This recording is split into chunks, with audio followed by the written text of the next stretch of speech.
r/ask Reddit. Serious. When was a time you interacted with a seemingly normal person, but later found out that they were not? We had a friend of the family that would always talk about us going to a summer camp. Cool guy. The only thing was my dad did not like to send us away on summer, and would rather have us work with him at his store. Turns out the guy was a pedo and would molest and take pics of the camp kids.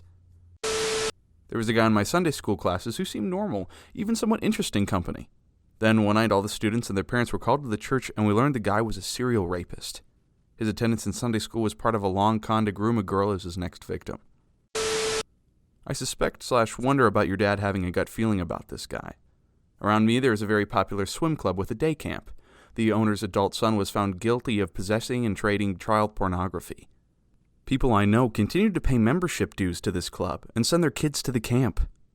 These parents said that there was no evidence that his predilection for sexual satisfaction through small children in any way transferred over to his role as an administrator at a day camp, swim club where children are changing in washrooms and walking around in swimsuits. Personally, I refuse to let my kids go there. Having been through a similar situation in which sexual abuse was brought to light and people stayed loyal, I think some people genuinely convince themselves that nothing happened or that a person they know wouldn't be capable of that. I actually talked about it with a trauma therapist who told me a lot of people surrounding rapists and sex abusers will live in denial because it's a lot easier than facing that they were friends of someone capable of that, which might reveal things about themselves, or that they may have put someone in a position to have been a victim, like probably the children who attended the day camp in the OP's comment. I worked at Circuit City as a teenager and was helping someone looking at TVs. My boss called me over and said he needed me up front to help at checkout. Thought it was weird because there wasn't a line, but whatever. Turns out the guy I was helping was Drew Peterson, who has since been convicted of murder. This is back when he was just a suspect, but my boss recognized him from the news and didn't want to compromise my safety. For those who might not know the story, cop's third wife dies under mysterious circumstances, drowned in a dry bathtub. He gets away scot-free. Cop's fourth wife disappears under heinously mysterious circumstances. It's revealed he's a serial cheater who keeps getting caught, divorced, marries the mistress, cycle continues. One surviving ex-wife comes forward and says he used to threaten to kill her and make it look like an accident because cop. The thin blue line breaks the protection racket and the investigation into third wife's death is reopened. He is charged and convicted in that case, as well as charged and convicted of soliciting the murder of the state's attorney who dared to bring the investigations forward. The fourth wife's body, Stacy Peterson, has yet to be found. She went missing in 2007. If you're ever hiking in Illinois and see a blue barrel, it's believed that may be what she was buried in. Her death was initially ruled an accidental drowning by a coroner's jury that included a police officer who personally knew Peterson and assured the other jurors that he was a good man who would never hurt his wife. Wow, how in the hell was that allowed to happen? Worked with a woman for 2 years at a child-related business, perfectly normal mother type with multiple children. While we worked together, she was on vacation, took her youngest child, 2-year-old, out on a hike, and stabbed him in the chest with a chef's knife. She then called 911 and frantically reported they had been mugged. The police knew something was up because she also said nothing had been taken. Child miraculously survives, and it came out later that an affair she was having had been exposed that night before the stabbing. Turns out the child was a product of the affair. Talk about misplaced blame. Edit. I should have added she was convicted, spent 10 years in prison, no parole, and was released after the full 10. She has since passed away within a year of her release. I don't know the cause of her death. I was in a reenactment group when I was younger, along with my family and others. 2 of the dads were like the head honchos, running the show, and they did it wonderfully. We were part of this group for years. Then come to find out that one of these head honchos had been sexually abusing his daughter since she was 7. She was 15 when it came out. He only did 3 years. This man was involved in human trafficking of both women and children. He was a proper hitman with no morals. What I found shocking is how nice he seemed, always joking and smiling. My friend, his girlfriend, disappeared. I think she went into hiding because she was terrified. Many, many years ago, I lived in Cancun and met a very charming man who ended up dating one of my friends. We would go out in his car to go to the beach, out for dinner and whatnot. My kids would even come along once in a while. He was always in a good mood, all smiles, though later I discovered his father had been kidnapped and never found. One day he told us he was sure he was going to end up being kidnapped too, probably tortured and killed, and I never understood what was going on. I moved back to my hometown, and some months later I saw in the newspaper that 3 tortured bodies had been found on the side of the road from Cancun to Merida. One was my friend, the charming man, and I was in complete shock. When I found out who he was, I could not believe it.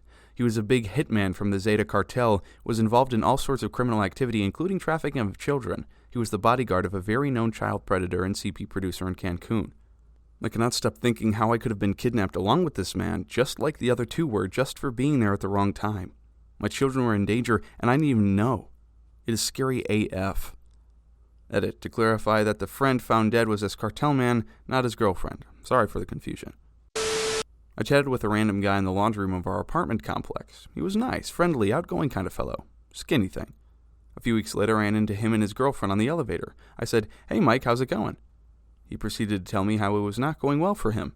He'd been evicted from our apartment complex because he had like 8 people living with him, had been stabbed while he was on the bus coming home from an AA meeting, was recovering from the stab wound while his girlfriend, the one who was with him in the elevator at the very moment, broke up with him, his side piece was pregnant, and the bitch in the front office wanted him to turn his key in ASAP.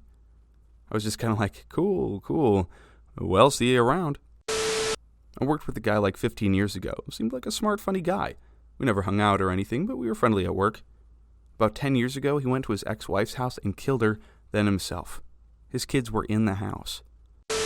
On the plus side, he didn't kill the kids. On the downside, they've had to live with that forever, and at least one of them likely found them. My cousin found my auntie after she'd been murdered, and it's fucked him up for life. My best friend found his grandfather after suicide by shotgun at a young age. 2 weeks before we finished school, he put a bag over his head and offed himself. Now, I'm kind of fucked up from that, so I don't really know what happens from here. It's been like 8 years now, and it still fucks with me every day. Back in the late 90s, I had a friend from work whose brother hung out with us a few times when we'd go out. He seemed normal. A few years later, he allegedly, his family maintains he's innocent, set off a couple of bombs at biotech companies as part of some extreme animal rights group he got mixed up in. He managed to evade the FBI and disappeared. It being shortly after 9/11, the FBI put him in their top 10 for a while, and America's Most Wanted did a profile on him. As far as I know, he's never been caught. I've seen his picture a couple times in movies when some cop is searching a database of suspects, and it's always a weird blast from the past moment. Met a random elder gentleman while walking back to my car after a night out. The guy was dressed in khakis and a college sweatshirt and looked harmless. He asked for a few bucks and informed me that he was new to the area and down on his luck. Turned out that the Illinois Department of Corrections had just given him a one-way bus ticket to Atlanta. He had just finished a plus 20-year sentence for murdering his ex-wife and her lover. He was trying to reconnect with his daughter, who he hadn't seen since she was a little kid. I worked with a guy that was later found guilty of murder by intentionally leaving his toddler in a hot car. My ex-wife and I even had dinner with him and his wife. Everything seemed completely normal. Edit. Spell check. I also missed the intentional bit in the first read of this comment. As far as people who do this unintentionally, my heart goes out to them, honestly. I remember hearing about one story about a woman who did this. She had a change in routine or something and had her daughter with her in a circumstance where it wasn't her normal routine, i.e. had brought her daughter with her to work or something. Daughter was asleep in the back seat, she was in autopilot mode and just completely forgot she had her daughter with her. She could have been a great, supportive parent for all I know, but a lapse of absent-mindedness during a regular routine and now she's responsible for her child's death. There's something about trivial mistakes with dire consequences that is particularly tragic. This is really sad. I'm fairly absent-minded, so when my daughter was born, I was pretty worried about doing something like this. When it came time to start dropping her off at daycare, I always put my laptop bag in the back beside her car seat so that I had to go back there before I went to work. As an added layer of protection, I forced myself to get in the habit of walking to her side of the car, looking in the window, and saying no babies once I confirmed she wasn't there, even if I was certain I had dropped her off. It probably sounds crazy, but better safe than sorry. It eventually became a compulsion, but I didn't care. Her safety was worth it. She's 7 now, and I still can't walk away from my car without checking the back seat, so I probably messed my brain up. Better than the alternative, though. If you spend your day in a well, can you say your day was well spent? Thank you so much for watching.